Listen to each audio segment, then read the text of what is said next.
House Justice Committee tiwala sa pasyang isang tabi muna ang first impeachment complaint.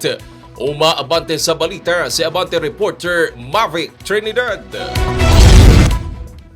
Naninindigan ang House Committee on Justice na lumabag sa konstitusyon at sa ruling ng Korte Suprema ang grupong naghain ng unang impeachment complaint laban kay Vice President Sara Duterte dahil masyado nilang inagahan ang paghahain ng reklamo. Sa halip na February 2, dapat ay noong February 6 o pagkalipas pa ng February 6 naghain ng grupo batay sa one-year bar rule.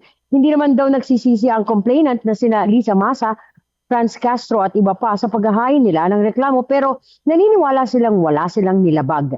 Sabi ni na Castro at Masa, suportado pa rin nila sa ang ibang impeachment complaint hanggat hindi napananagot si Vice President Sara.